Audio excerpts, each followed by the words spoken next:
Vamos a tratar de empezar a ver algunas de las cosas específicas de lo que Dios marca como iglesia. Y hay un texto, hermanos, especial.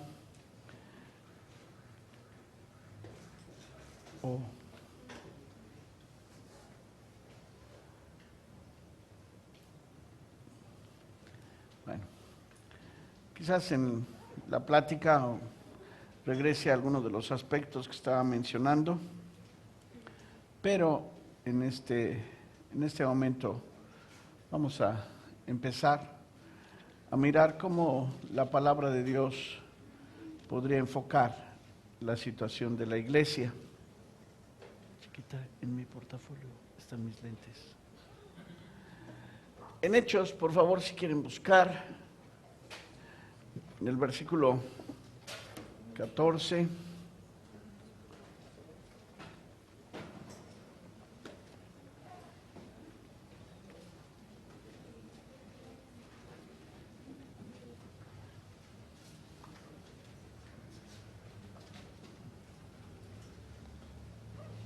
Ahí está. No le hace.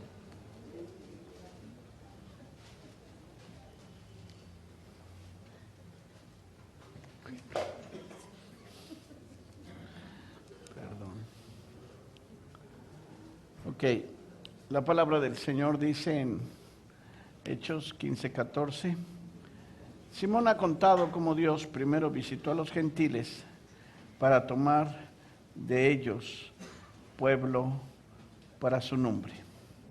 Yo creo, hermanos, que esta es una descripción muy bella de lo que es la iglesia. La iglesia está formada de gente que ha sido escogida para tener, para llevar, para disfrutar el nombre del Señor. Ahora, cuando nosotros tenemos esto en cuenta, nos vamos a pensar también específicamente que dice, es gente de la cual Dios ha tomado, ha sacado de entre ellos pueblo para su nombre.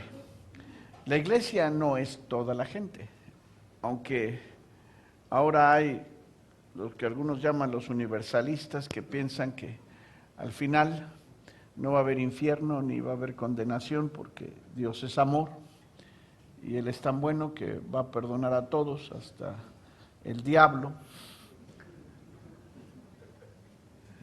Es obvio que Dios no va a proceder así. Dios ha escogido una cierta gente que ha sido tomada de entre la gente. Ha sido un grupo que Él ha sacado de entre la gente para que tengan su nombre. Entonces, el concepto mismo de la palabra, ahora la etimología de la palabra iglesia, lo que significa o lo que quiere decir es los que han sido sacados fuera o traídos fuera. Como dice en este texto, han sido sacados de entre un grupo de gente. Y yo creo, hermanos, que allí podemos tener un índice de lo que Dios quiere o cómo quiere tomar a la iglesia. Es importante, yo les he oído cantar anoche y ahora, creo que sí lo cantaron en la mañana también, acerca de la elegida o la escogida. Y eso está hablando de que no todas eran la compañera, eran la amiga, eran la esposa, sino de que era alguna que había salido de entre muchas o entre varias. Dios ha primero redimido y salvado a mucha gente de entre la humanidad, pero su esposa en sí misma la va a sacar, hermanos, de entre muchas otras iglesias en general. Ahora, antes de entrar en esas particularidades, es importante darnos cuenta lo que implica el contexto general de la Escritura. Dios los ha sacado fuera ¿de qué? Yo creo que mínimo hay 3 cosas que es importante que van a denotar. ¿Estás grabando? ¿Estás grabando? Mínimo hay 3 situaciones de las cuales Dios quiere traer afuera a su iglesia. 3 cosas que la iglesia no comparte. Y como voy a tomar ventaja de que estoy hablando con gente que está más interiorizada con la palabra de Dios, lo voy a decir rápido y luego voy a hacer unos comentarios. Dios nos ha venido a sacar del pecado.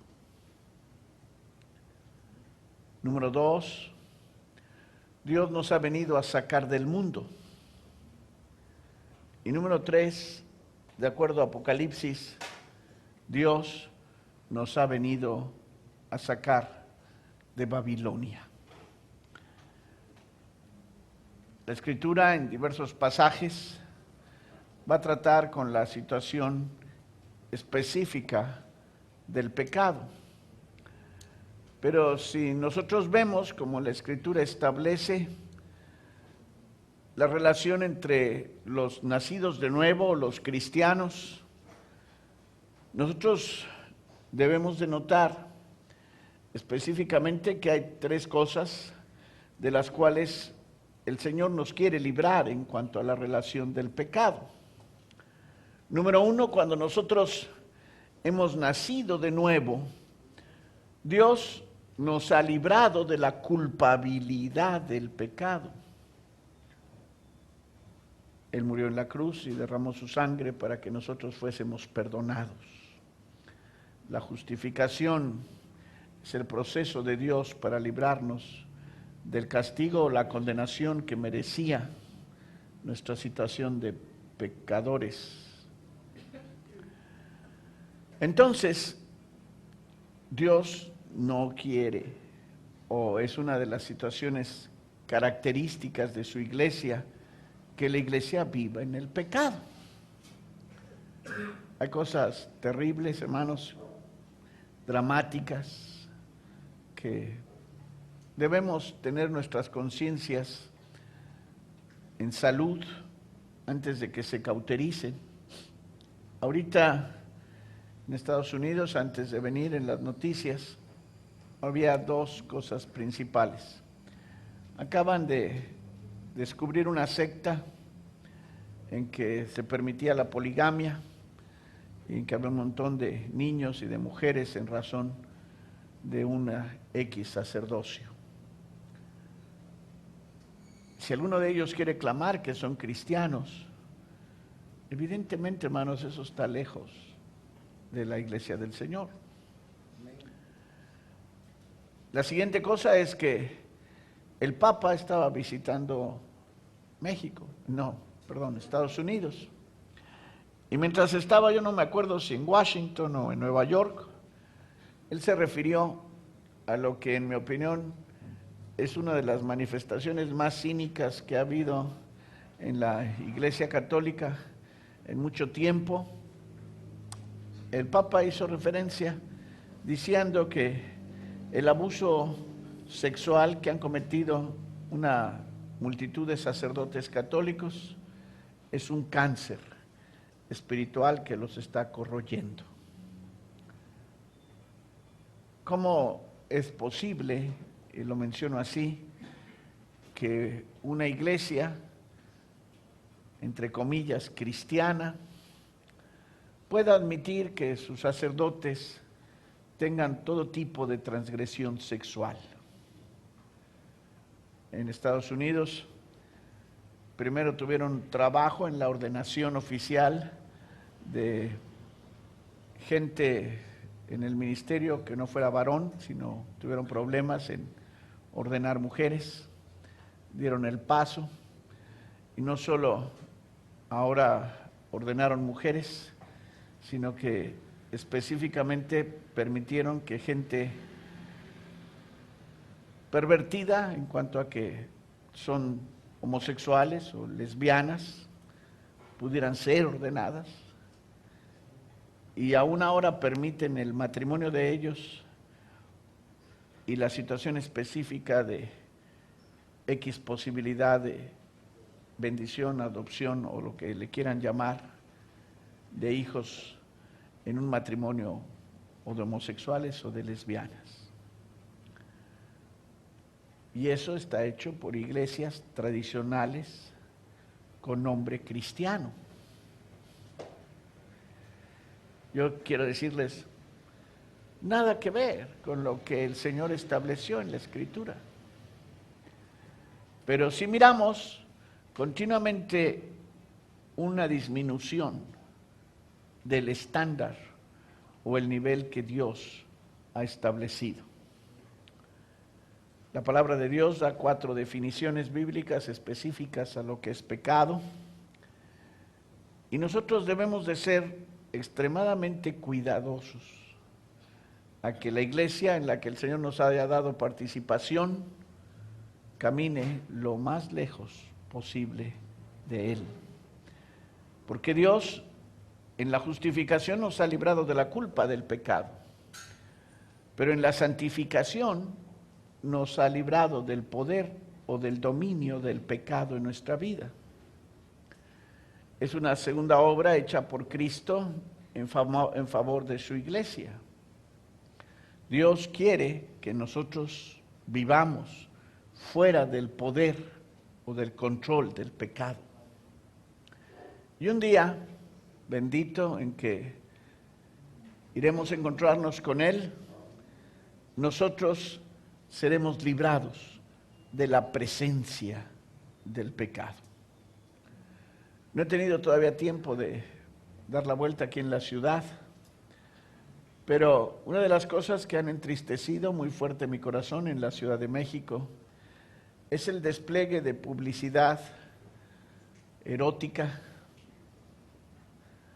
completamente agresiva e insultante, ya no diría yo solo a cristianos, sino a cualquier gente que tenga un determinado estándar moral. Pero no bastan los anuncios, los periódicos, las revistas, sino el comportamiento específico de la gente. La gente presiona en tal manera que cuando uno se levanta, el roce, la interacción, el vivir, es un continuo estar en la presencia del pecado.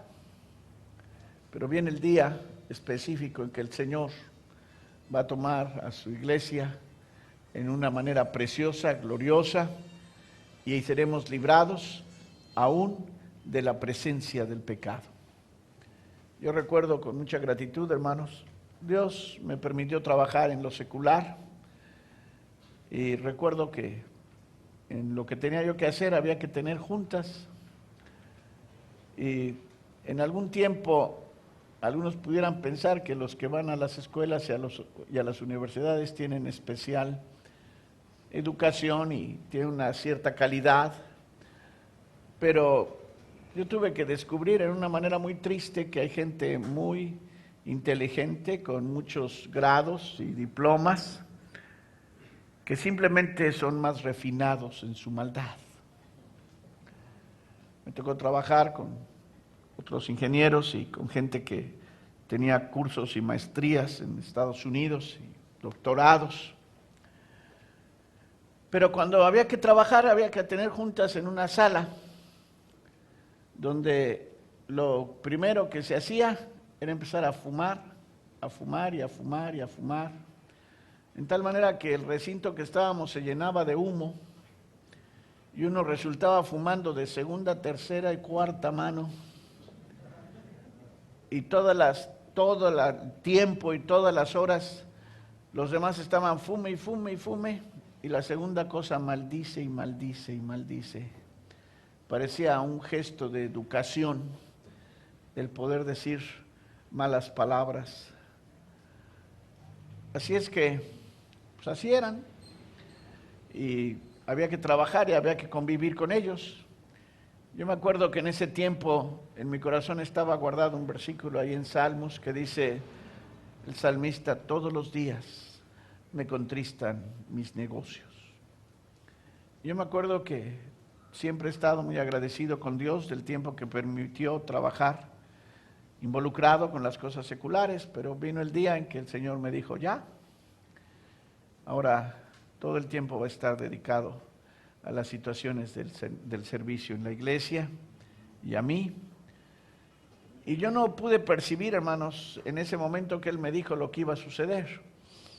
Pero cuando llegó el momento en que yo dejé de tener que ir a una oficina y quedé esperando en el Señor en mi casa, el simple hecho de no oír maldiciones, el simple hecho de no oír la exposición de la malicia en los hombres, el simple hecho de no estar fumando y oyendo de rebote mil cosas y a veces directamente, hermanos, fue para mí una extrema bendición.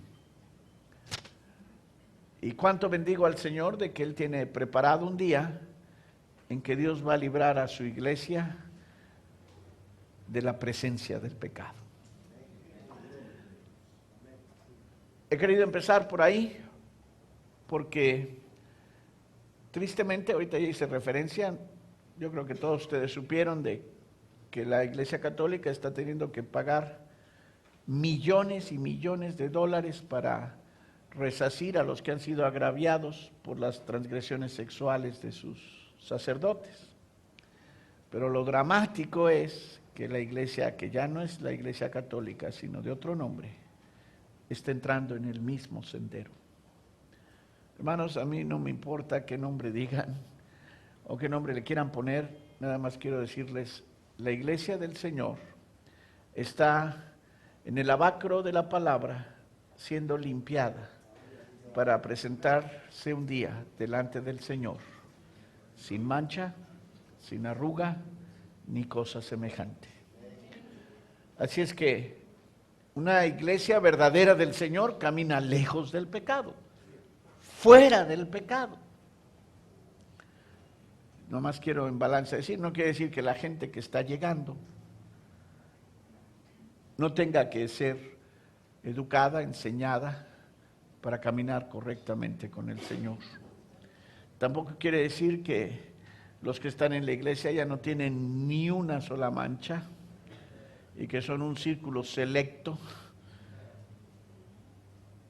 Hermanos, lo que quiere decir es que desde nuestro nacimiento hasta el día que tengamos la consumación, la liberación que el Señor ha hecho del pecado en nuestras vidas será continuo y será una parte integral de los miembros de una iglesia local y de la iglesia local en general. Y eso abarca a los pastores. Ok. La segunda cosa de la que el Señor nos ha sacado es del mundo. Dios ha puesto específicamente diferentes situaciones en su palabra. Dios no solo nos ha llamado a ser librados de nuestra concupiscencia, sino que Dios específicamente va a querer que nosotros vivamos diferente y muchas veces aún perseguidos por el mundo.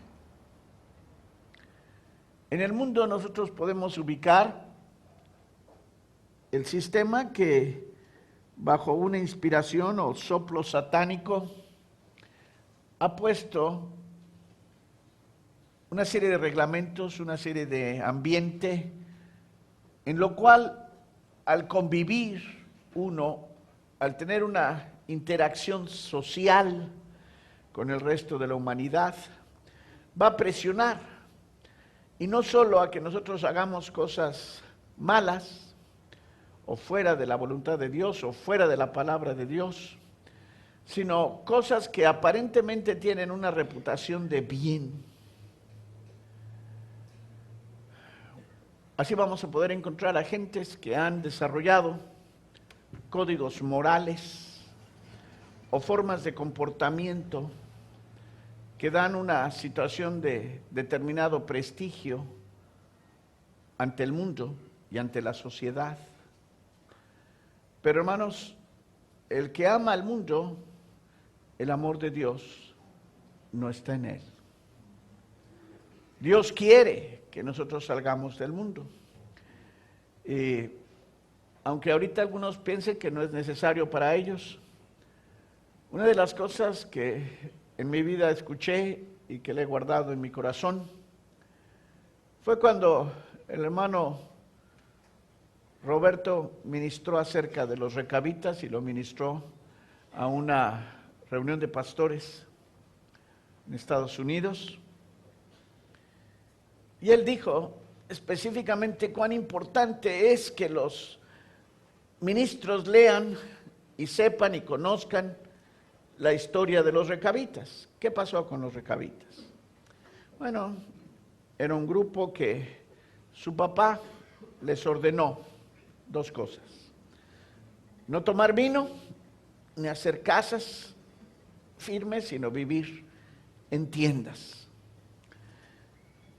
Y el hermano Roberto dijo, en ese tiempo nosotros creemos con todo nuestro corazón en la gracia de Dios, pero debiéramos de aprender. Vino un profeta, y un profeta de los mayores, a decirles, así dice el Señor, beber del vino. Y los recabitas se lo quedaron oyendo y dijeron, no beberemos. Busquen en la Biblia los ejemplos de la gente que ha dicho que no. Es muy importante. A los recabitas vino un profeta de Dios. Y yo les quiero preguntar, ¿cuántos de ustedes, si reconocieran a un hombre como de Dios, que viniera y se les parara enfrente y le dijera, bebe vino porque Dios dice así?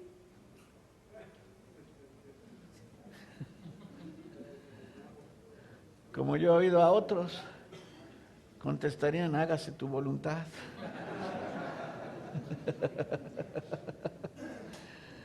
Sí, así oraba un muchacho cuando le tocó estar sentado del lado de una joven que estaba muy fea. Dijo, ay Señor, líbrame de la tentación. Pero cuando del otro lado volvió a ver una muy guapa, dijo, hágase Señor tu voluntad. Los recabitas dijeron, no, no beberemos. ¿Y por qué no van a beber si un profeta dijo? Dice, porque nuestro padre nos dijo que no beberíamos vino. Y en aquella ocasión, yo no lo quiero dogmatizar en tipos, es muy bueno no hacer dogmas. Entre paréntesis, esto es gratis y lateral. Gran parte de la doctrina errónea y de la doctrina herética está basada en tipología y no en mandamientos específicos, claros, establecidos en el Nuevo Testamento. Ok. Sin embargo, evidentemente las cosas anteriores fueron escritas para nuestro ejemplo y para nuestra admonición. Y el hermano Ewing dijo, el vino es tipo de placer. Así es lo que la Escritura dice específicamente. Y dijo, y las casas son tipo de gente que quiere permanecer en esta tierra y es amor al mundo.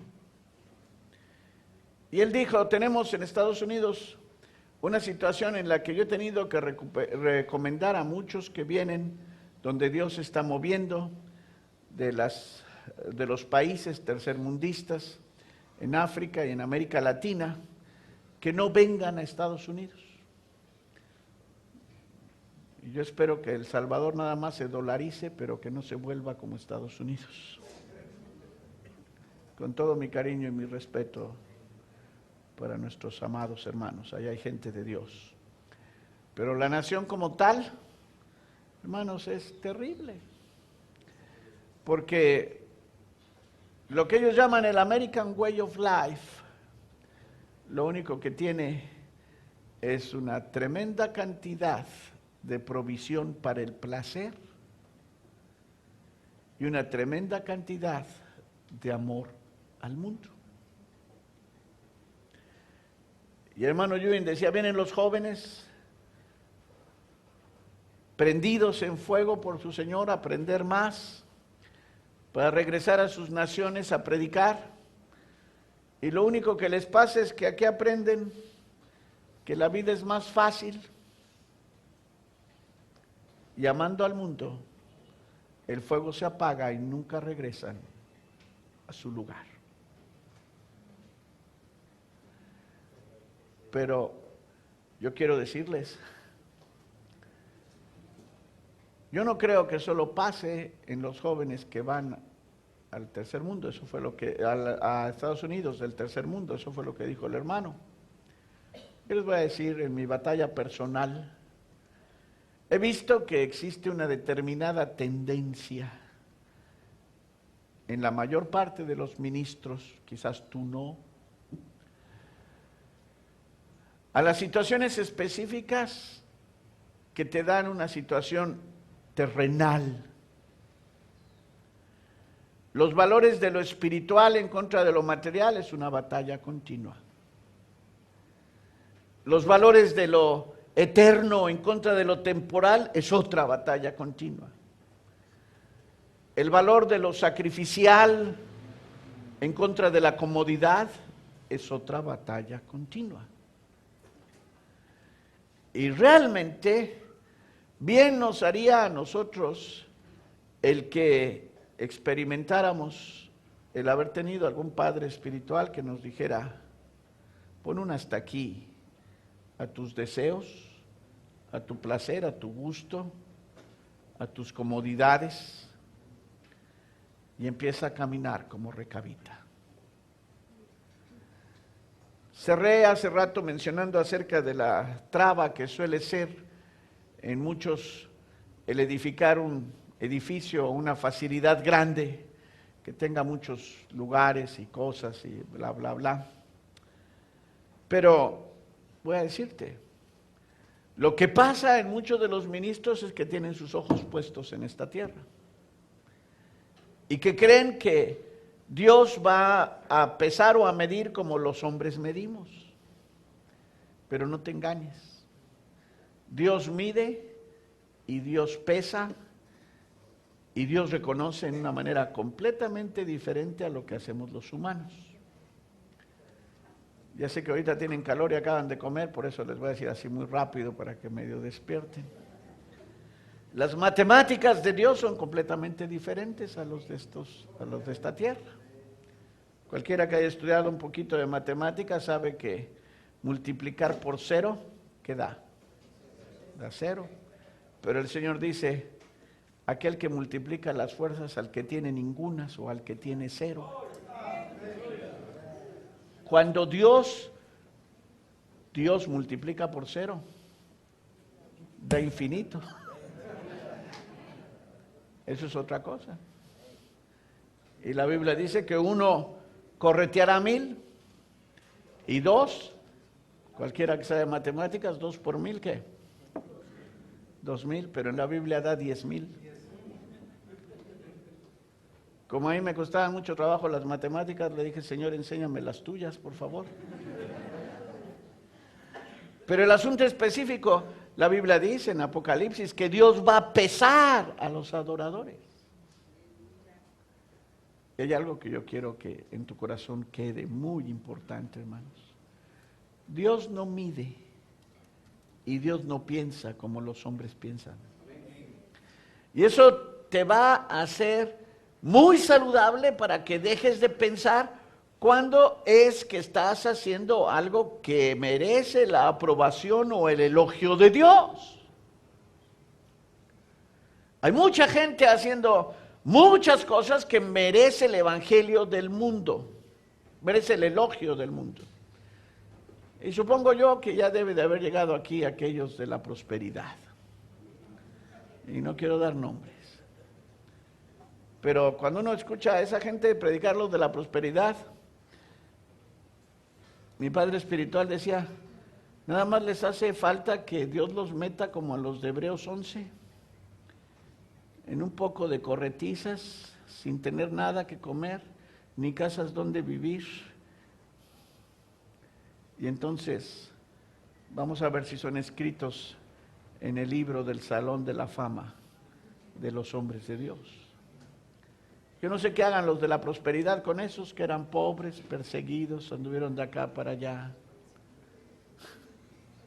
Ellos los hubieran eliminado, les hubieran dicho, hay alguna maldición sobre de ti.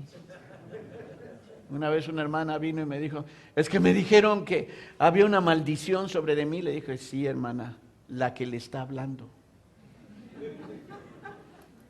Esa es la maldición que tiene usted. Hermanos, son tonterías. Por favor, Dios no piensa. Y eso es importante para ti. Eso debe de quitar de tu corazón el materialismo. Totalmente.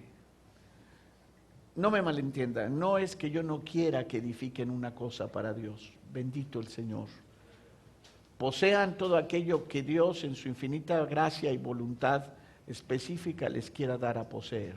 Yo creo que puede haber siervos de Dios enormemente ricos porque Dios hace lo que Él quiere hacer, y no lo refiero como capricho, sino que en su infinita sabiduría y divinidad Él va a hacer lo que tenga que ser hecho. Y eso puede poner a muchos cristianos y a muchos siervos de Dios en una posición muy buena, pero en la misma manera hay otros pobres. Y Dios así lo ha querido. Lo que quiero es arrancar de tu mente de ministro. Tengo que tener una iglesia de 3,000, o de 1,000, o de 200, o de no sé qué. Y tengo que tener una iglesia que tenga tales cosas, y tengo que tener espacio para esto, y tengo que tener el espacio para el otro.